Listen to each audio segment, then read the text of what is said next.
surgical nursing block 1 आ गया. Yes.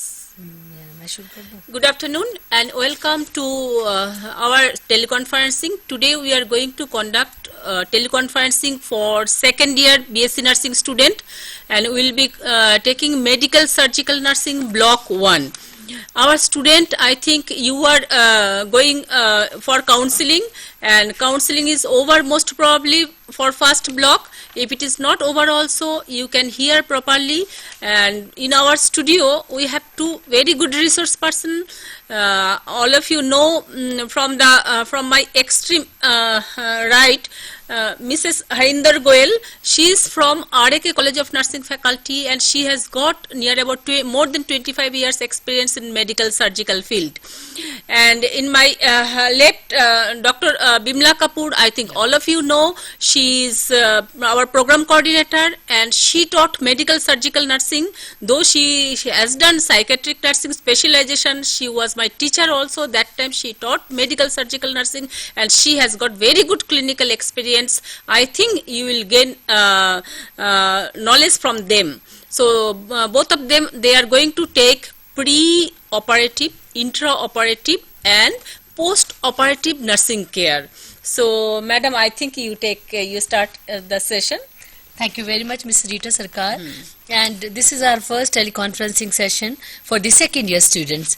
You have a complaint that you have not received the material of medical surgical nursing, but by now you must have received the material because we had dispatched it long back and the books might have reached to you. The other books had gone to you somewhere in the February, and that also you might have received. This particular teleconferencing session which we are going to have is for the revised program of post-basic BSc nursing. You know that we have revised the post-basic BSc nursing program based on the revision of Indian Nursing Council program. However, the practical component is increased more in the IGNU program as compared to our Indian Nursing Council, because we have kept the norms of the Indian Nursing Council in mind. In the post-basic BSc nursing program, now you will find that your blocks in the revised are more, intensive. It has got a lot of content, but it has got good diagrams also. So you will be able to relate the content with the diagram. Wherever there are typological errors, you can overlook them, or you can put a mark and send us the note. It will be good. So welcome to your first teleconferencing session for the second year revised group of students. The other question which you are going to ask me is about your results. Your results of first year, second year, third years have not yet been announced. The moment it is ready, it will be put on the website. So these may be your two questions to ask. So I thought before you ask me, I will answer your question. Now you know that in medical surgical nursing we have got 4 blocks. The first block basically is on advanced medical surgical nursing. The second block is on neurological nursing and care of elderly. The third is on respiratory and cardiovascular nursing. Fourth is musculoskeletal and gastrointestinal, and we have added the fifth block which talks about urology, burns, plastic reconstructive surgery, endocrinological, immunological and trauma nursing. Now this is a modified content. It has got certain units which were not there in the earlier one. For example, there was no unit separate on care of elderly. There was no unit on the endocrinology system. So you will find that there has been strengthening of the course. We thought that you've just got the material. So let us review back with you the block 1. Block 1 talks about Introduction to Medical Surgical Nursing, which talks about what is medical surgical nursing and what is the role of medical surgical nurse. Then we have talked about nurse's role in specific pathophysiology. The conditions are picked and pathophysiology is discussed in detail. If you have any question, we have got a very eminent speaker, as Mrs. Rita Sarkar mentioned, Mrs. Harinder Goel, and whatever doubts are there, we will be able to clarify. What we thought, we will take one basic topic, that is nursing management of patient undergoing surgery, so that you are able to nurse the patients, whether the patient is undergoing abdominal surgery, thoracic surgery, gastrointestinal, urinary or any part of the body, the surgery the patient is going through. So we thought we'll cover up that just to review with you what you had been doing and what advances are there which you have to keep in mind while nursing the patients during the pre-operative and intraoperative. I think Mrs. Goel would like to start about the peri-operative care. Okay. Thank you, Mrs. Kapoor. Now to start off with the pre-operative care, especially when we are talking about the surgical patients, pre-operative care, whenever the surgery is decided for the patient, it is the pre-operative care, it makes one of the very important aspect of the patient care, because the recovery of the patient depends upon the type of pre-operative care the person receives. Now, you might come across a patient who has to undergo surgery for a number of reasons, or you may find many surgeries are performed as on emergency basis, and some are performed as on elective basis. So you will come across both the kinds of the patients, because many times it is seen patient comes to the hospital and immediately he has to be rushed to the OT, where there is least time to prepare the patient, in the sense to give a pre-operative care, because there the main purpose is to save the life of a patient, forgetting about the other things which we are going to talk to you about, what are other pre-operative care which the patient should be receiving whenever there is an elective operation. And second group of patients we have is that of elective surgery patients, where we have enough time for the patient to be prepared, give health education, making the patient fit for surgery, correcting any deficiencies, or controlling some of the disease conditions, like patient might be having high blood pressure, blood sugar may be high, so bringing them back to within the normal limits before the person undergoes for surgery. And that is why probably we describe that the surgery can be optional. Optional is that the patient can make the decision along with the doctor, that for example cataract surgery or cosmetic surgery, especially when nasoplasty or those kind of surgeries are required, where the client makes the decision that whether he would like to or she would like to have that surgery with consultation of the surgeon. Then of course we have elective surgery, which you were mentioning about, that when the patient is convinced and the time available to the patient, and also it is not leading to complications, that becomes elective surgery. Required surgery would be that surgery which is needed. See, for example, the example given in your book is of eye cataract, that it is required, you cannot do without it. If you don't want to do the surgery, then you cannot see with one eye. So that is a required surgery. Urgent surgery, as you mentioned, is what is emergency surgery, and then that urgent surgery will be within 24 to 48 hours, and then of course emergency surgery, which one cannot wait at all. Emergency services are there in which the emergency surgery is done without waiting for a long period of time. So you were trying to say about the emergency surgery, basically. Yeah.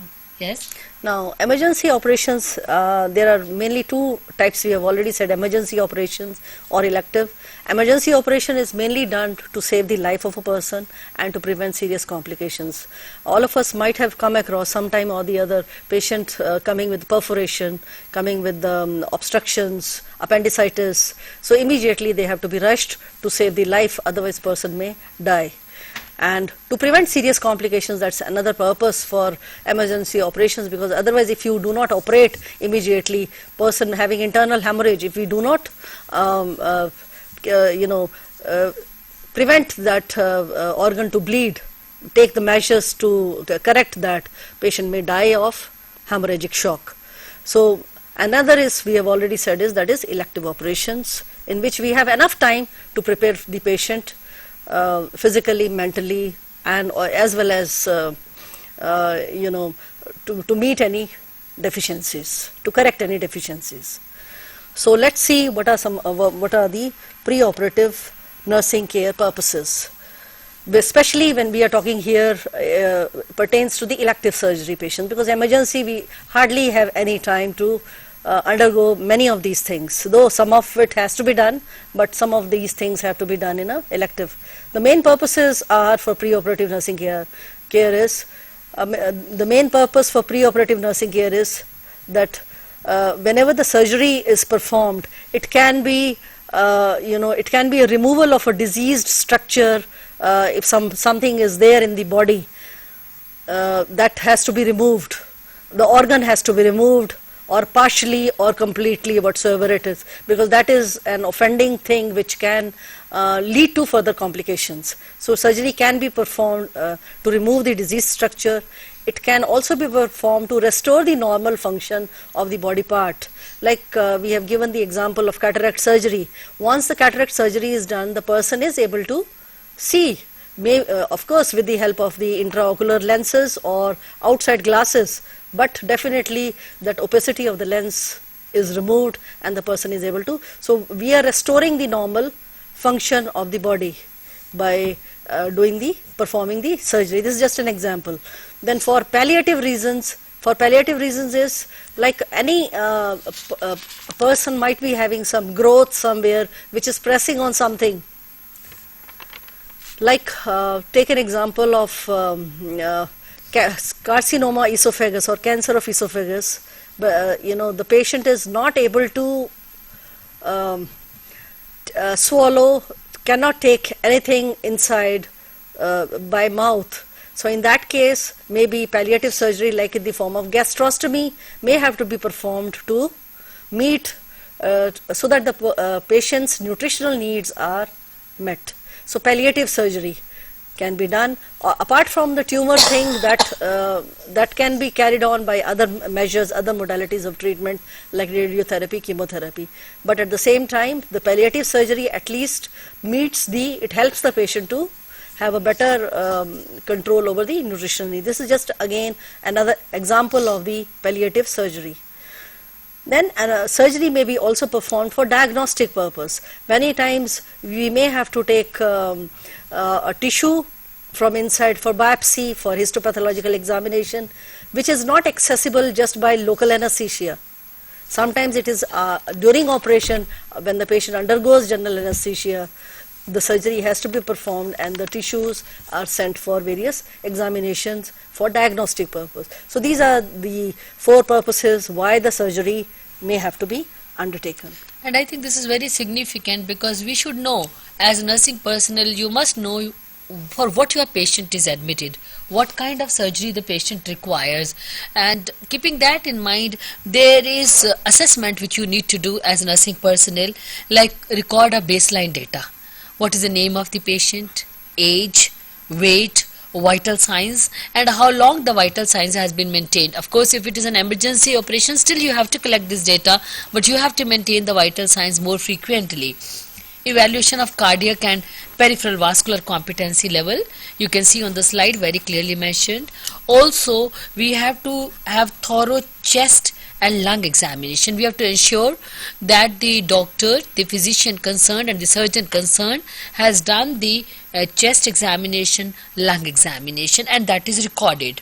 Also, the lab investigation are important, whether their complete lab reports are attached, especially the hemodynamic status, the blood reports, what kind of blood grouping the person has, the cross matching, liver function test and renal functional test.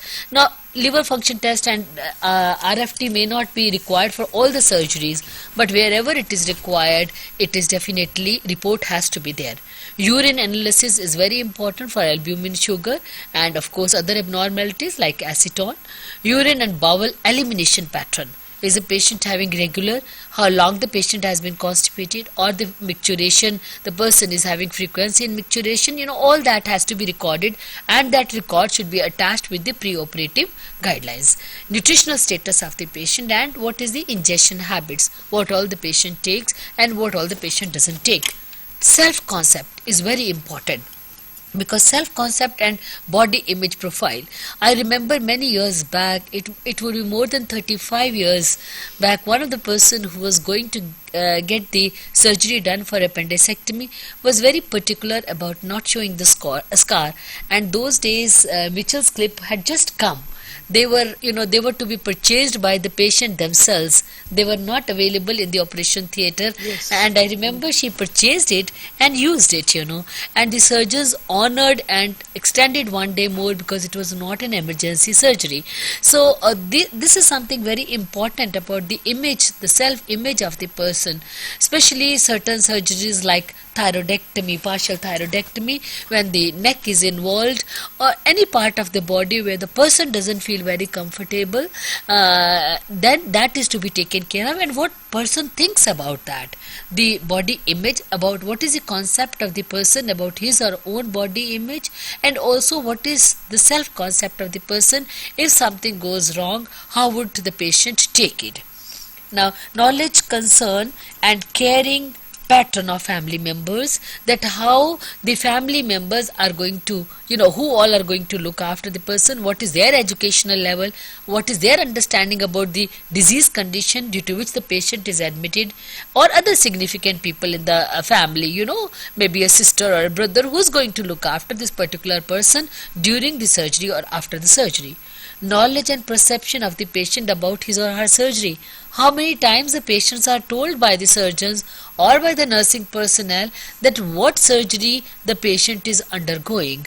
It is very important that patient needs to be explained that what is the surgery the patient is undergoing. Is it, if it is an orthopedic surgery, what exactly it will be done, what part is going to be attached to the bones, and what kind of problems can be there hence after 10 years, hence after 7 years, or there may not be any problem. This is very unfortunate that we do not discuss. As nursing persons, if you find the surgeon doesn't have time, you get oriented and ask the surgeon whether you can talk over all these things along with the junior doctor, because that gives lot of consolation to the patient to know what kind of investigations there are there, what will be the effect of the results of these investigation, and what kind of surgeries will be performed. Is it under general anesthesia? Is it under local anesthesia or spinal anesthesia? What will be the status of the patient after surgery if it is a general anesthesia, or so on and so forth. Then this is very important, and we also have to see patient and family's usual coping pattern with stressful situation. Now there may be stressful, this is a very stressful situation not only for the patient who is undergoing surgery, but the relatives waiting outside. So we will have to discuss with the relatives that has anybody undergone a surgery in your family, how did they manage, and how would you manage if this particular patient is undergoing surgery, who all are there to look after. It's very important for nursing persons to develop a rapport with the relatives, because half their anxiety gets reduced about their patient inside who they cannot meet during surgery or after surgery, and also immediately after surgery. So this becomes, you as a nurse become a sort of liaison between the surgeons inside the theatre and the patient's relatives who are waiting, and their eyes will be looking at you, that when you come out and tell that your patient is all right, not to worry, or the surgery is going on well, now this part is done, this is being done, so don't worry. Now these things may sound to us very mechanical, but remember, this patient's relative's patient is undergoing surgery first time, or that's an important relative to this particular patient. For us, for doctors, he may be one of the patients, and that is to be kept in mind. The other important thing is anticipated duration of surgery. We never tell to the relatives, we never tell to the patient that how long will it take. 10 minutes lagenge, just 10 minutes. 10 minutes does not even take for the preparation. So how are we telling that, So we have to account for a time, The patient has gone for cataract surgery. The operation itself may take 10 minutes or 15 minutes. But what about the pre-preparation, trawling in the patient is coming out, it may be a very minor surgery, no doubt about it.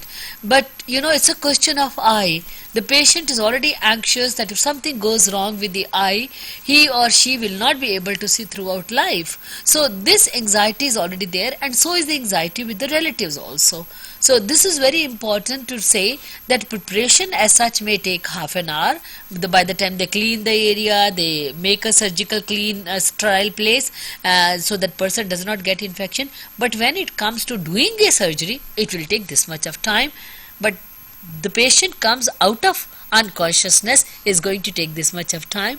However, you will be allowed to see when patient is being trolleyed in immediately to the post-operative unit. You can see through the glass that your patient is brought out from the operation theatre. So these are some of the essential guidelines, I think, Yes. are required to be kept in mind when we are doing the assessment prior to surgery. Would you like to add some more? No, many times, like the operations like amputations, Yes. colostomies, when especially such kind of operations are anticipated, I think the patient and the relatives, family members and significant others, they have to be properly, correctly told. After all, the fecal matter is going to come out through not through the normal route, but through the abdomen, or a part of the body is being removed. He will not be able to walk for some time, unless, of course, later on, of course, with the help of crutches, the person will be able to. I mean, these are some of the things which have to be discussed very clearly, to the point, specific. Maybe some of the things have to be shown to the person before the person undergoes for surgery, like colostomy bags and all have to be shown to him, how he is going to manage, things like that. Some of these kind of surgeries, they require additional explanations on the part of nursing personnel as well as the medical personnel. I think that makes them more prepared for what to expect after surgery. Yes, Kanna. Yes, Kanna. Yes.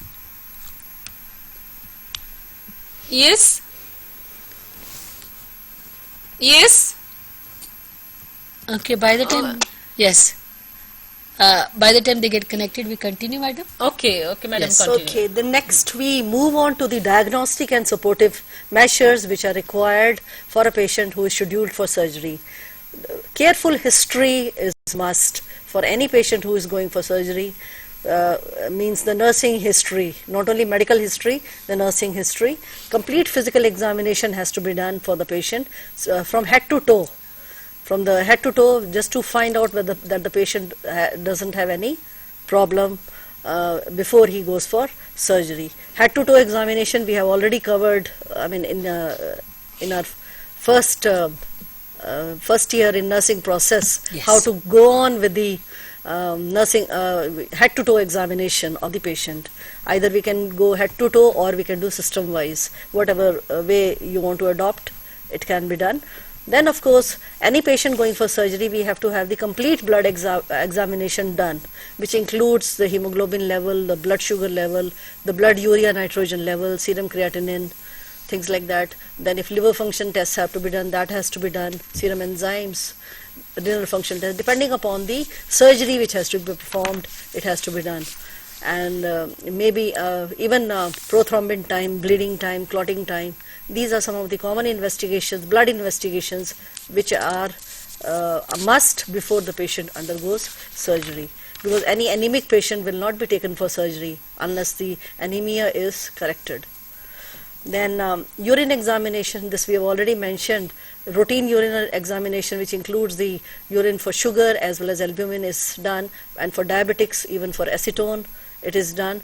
But routine is this. Then, of course, microscopic examination is done so that the person does not have any infection, urinary tract infection, to detect any organism if it is there, because any UTI will further cause post-operative complications later on.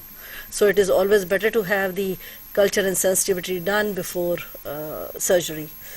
Then other tests which includes as a routine is like X-ray chest, that person does not have any problem, not suffering with any problem, like it can be any problem related to the chest. ECG, electrocardiogram, that the heart is fine, there is no problem, no arrhythmias, he is not having any heart problems. Then in some cases we may have to do even EEG. It depends, not always. EEG is not done always. It is, if it is needed, then only. Otherwise, other tests may be there. They can be ultrasound. There can be many tests, depending upon, again I'm telling you, it's depending upon the type of surgery which the person has to undergo. So all the required tests, diagnostic tests, have to be done during the pre-operative period. Then correcting any deficiencies, if the person requires blood transfusion or person requires blood sugar control or hypertension control, all these measures have to be taken in a pre-operative phase, because if these patients remain undetected during pre-operative phase, it can lead to various complications. hypertensive patient, if the person, if we are not careful, patient may, if goes for surgery, there are chances of patient having a lot of hemorrhage. Patient may bleed, going into shock.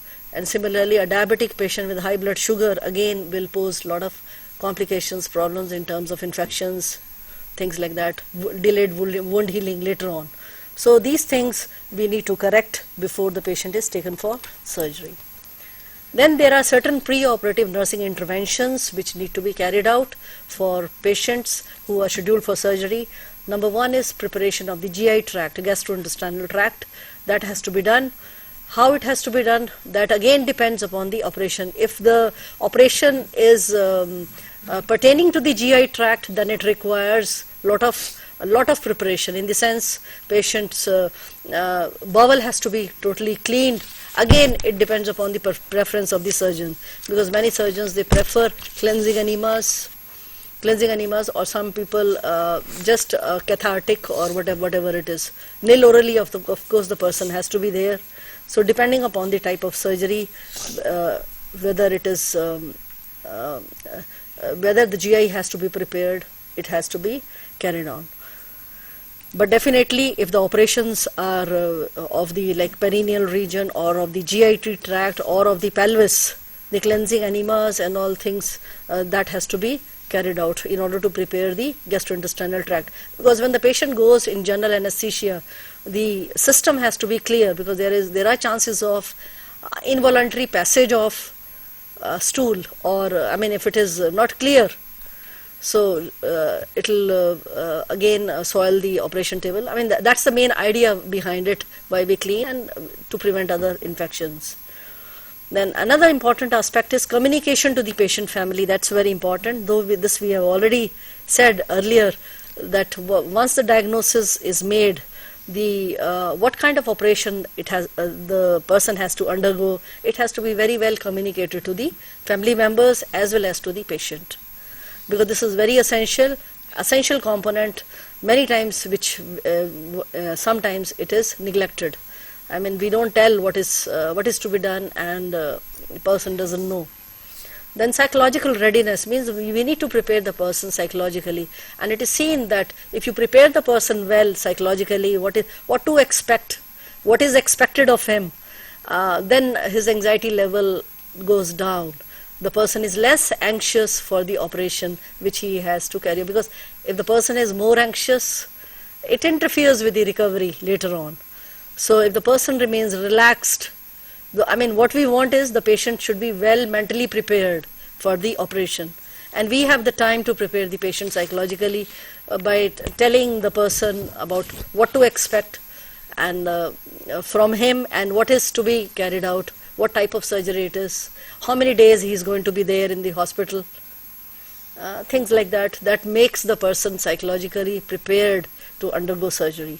Then we have many pre-operative health teachings which are to be given to these patients, because it's not that pre-operatively they have to be carried out, but we teach them in a pre-operative time, because these health teachings are required to be carried out by a post-operative patient after the operation.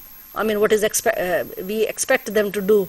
So if we teach them now, we will get a better cooperation of the patient, and person will also be able to do it once the person has learnt them during the pre-operative phase. There are certain types of exercises like deep breathing and coughing exercises. It's all given in your modules. The way the person has to be taught with the diagrams, diaphragmatic breathing is there, pursed lip breathing is there, how the person has to be told to take a deep breath, count for 5 and then exhale completely. That has to be at least twice or thrice a day if the person does. It improves the lung expansion and improves the oxygenation. Then there are coughing exercises, like how the patient has to support the wound incision site, how to splint. That is told to the person, how to put his hand or a pillow onto the incision site, support it, and then take a deep breath and cough out the secretions which are remaining in the lungs, because again this is again to prevent the post-op complications, because which many times the patient have because of secretions being collected in the respiratory passage. Then how to turn in a post-operative period, how to flex his limbs, the right limb, like if the person is turning towards the left, the right has to be flexed more than the left, and slowly how to support the wound and then take a turn. Then similarly, how to relax and contract the legs, because he is expected to be on bed for some period of time, and there are chances person may develop thrombophlebitis or deep vein thrombosis. To prevent these complications, we have to teach the person various exercises like moving the limb, bringing it up straight and then down, especially the lower limbs, and then rotating, making the imaginary circles of the toes, because that helps in one is better circulation, better venous return, and preventing the various complications.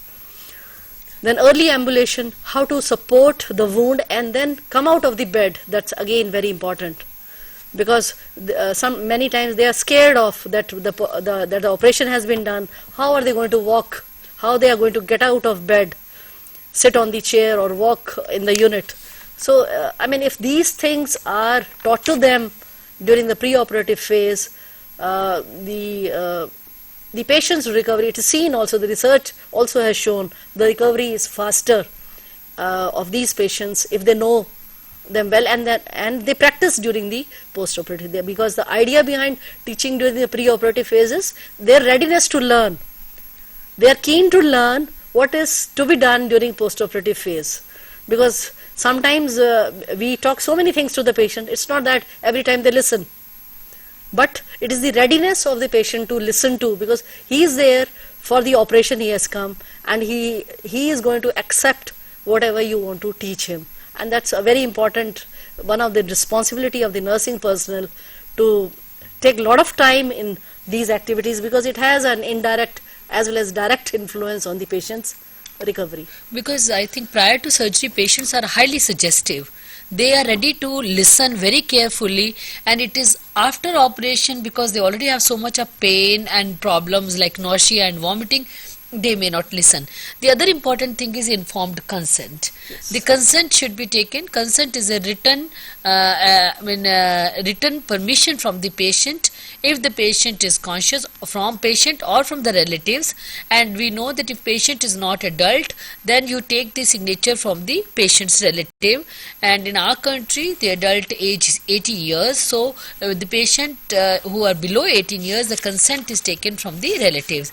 We say informed consent, in that we have to inform what kind of surgery is being done, why it is being done, how long it will take, what are the probable problems the patient may have or complication patient may have, or how much time it will take for the recovery of the patient. So this consent form is very important, and we know that it is a legal document which should be duly signed by the patient, and also it should be signed by the witness. And the nurse who gets it signed should also sign that it was during her presence or his presence this consent was taken from the patient's relative. So this is what I thought is another important thing. Then we can talk about preparation of part. Yeah. So preparation of the part of surgery, in your module, there are beautiful diagrams given of what part to be prepared depending upon the type of surgery, and preparation of the part, because that depends upon the type of surgery, from where to where the part has to be prepared. Now here the part which is to be prepared here is, part preparation means the cleaning and the shaving of the part. And it goes beyond the area of the surgery, because as we have seen here,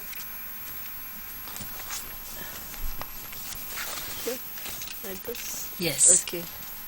So we can see in your block, it's given that if a patient has to undergo, say, abdominal surgery, abdominal surgery, we know that it's a midline incision which is given. So the part preparation includes from the nipple line till the mid-thigh, including the axilla and including the pubic area.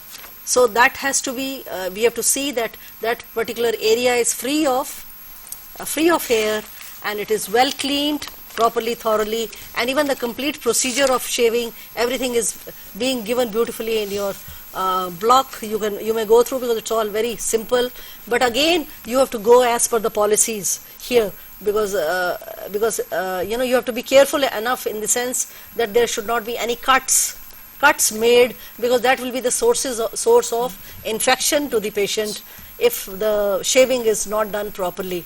Because generally, so many times in many places the surgeons prefer not to prepare the part. Yes. I mean, the research also has shown that if you are not careful in preparing the part, you have made many cuts, then there are chances of infection. So you have to abide by the policies of your institution where you work. So that's about the preparation of the part for surgery and the skin preparation. Then we move on to the immediate pre-operative care. Before pre-operative care, I just would like to announce any call from anyone. Khanna, Calcutta, Chennai, Bangalore, Mumbai, anywhere, any call, anything you want to ask about the pre-operative assessment, health education and pre-operative nursing intervention, preparation of the part. Otherwise, if you have not understood, you can ask any time, because we are going to extend this session up to after. Yes, Khanna. Yes, Khanna. Afternoon. Very good afternoon. Yes. This is Dr. Prasad calling from Khanna.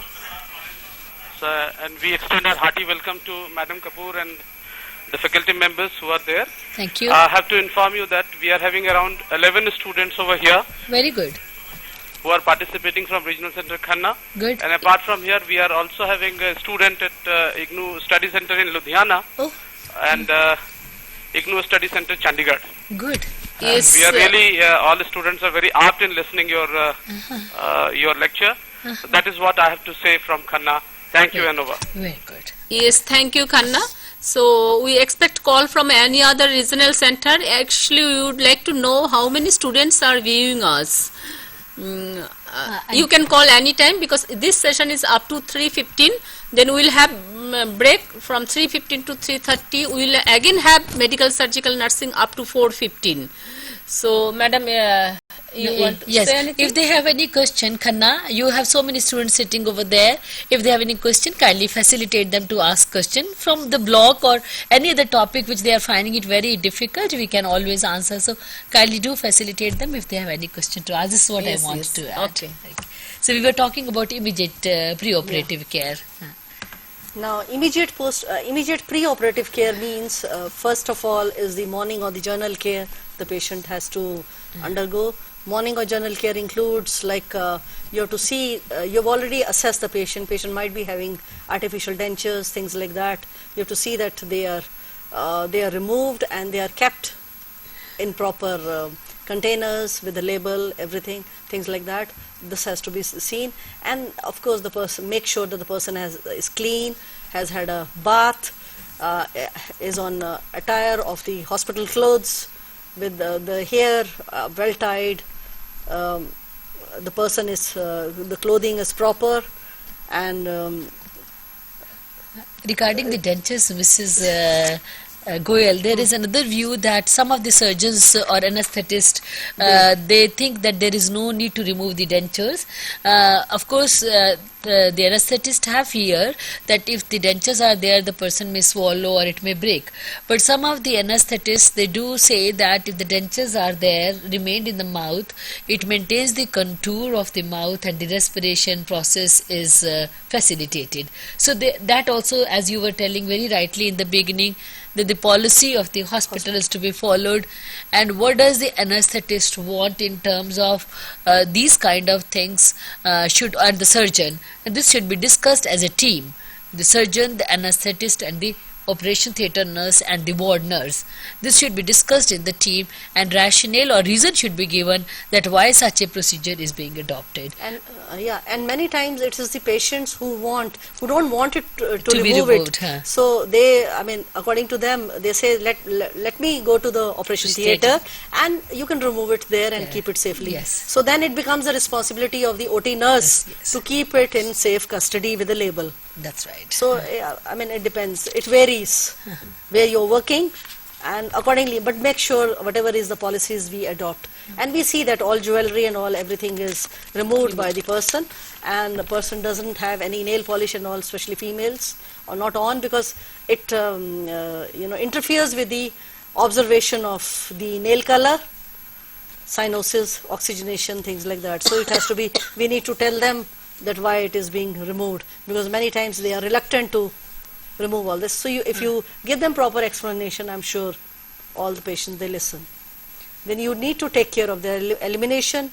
We make sure that the patient's bladder is open, and sometimes there are instructions regarding whether the person has to be catheterized and sent to the OT. So depending upon that, if the catheter has to be put, then catheter is put.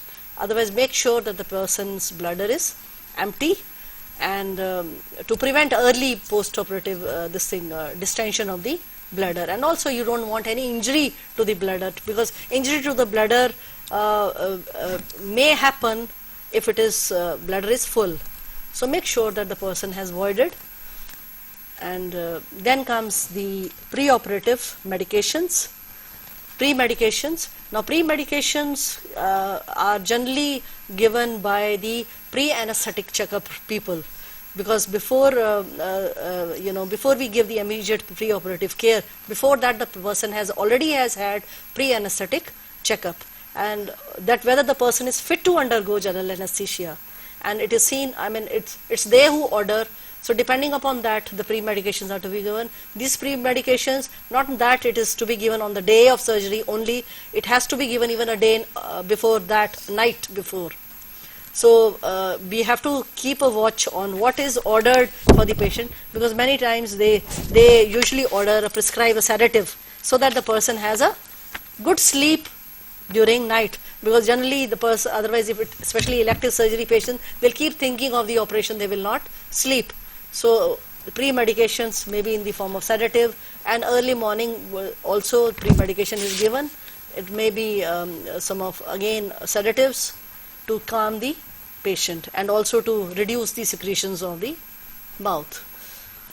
Then you need to tell to the visitors after that, after the pre-medication has been given, that they are restricted, so that they remain quiet, they refrain from any unpleasant discussions, nothing. I mean, let the person rest. So this has to be told to the visitors. Then we need to make some observations. Observations, especially at this time, is mainly of the vital signs. That's very important. Any person having temperature at this time or high pulse rate, it's not a good sign, in the sense surgery may have to be postponed, or BP is high. That's so observation of vital signs is very important during the immediate care, because if it is there, then it has to be reported to the surgeon. Maybe the surgery has to be postponed. The charting and recording also has to be there side by side. What pre-medications are given, about the vital signs, everything, it has to be well charted and recorded at what time you have given the pre-medication. That's very important, with the initials. And then once you have done all that is, we transfer the patient to the operating room. There are just two things I want to add. Yeah. One is that all this we are doing for the patient, but remember that a patient is very anxious. Patient is apprehensive, and if the patient says that she just doesn't want to wear gown immediately, she'll wear after some time before going to surgery, please bear with the patient, because patient doesn't want to look and get tired. And ensure that the gown which you are giving to the patient can be tied properly, and if it is to be tied at the back, a nurse should be there to help the patient to tie at the back rather than saying manage yourself. Now these are some of the important responsibilities of nursing persons, and it should not look as if that the patient has to just go under surgery and you have just given the pre-medication. No, your role becomes till the time you hand over the patient properly to the operation theatre. Many times patient after pre-medication, when the operation theatres are very far off, they say they don't mind walking. But that should not be allowed at all. Right. That's right. Always wheel in the patient to the operation theatre. And a beautiful table is given in your book on page 67 and 68, and also there is a proper pre-operative checklist given. Yeah. Ensure that you check everything with the pre-operative checklist, what all is to be done and what all has been done. So I think this is what we wanted to talk about, that we have discussed about the nursing care of the patient before sending for surgery, or what we call it as a pre-operative nursing interventions. Now we will have break for 15 minutes. We will again come here at 3:30. Then you will come to know about intraoperative care and post-operative care. So same resource person is here, and you just read. I request our student, you just read intraoperative care and post-operative care. If you want to ask any question, you can ask to our resource person. So we'll have a break for 15 minutes. Thank you.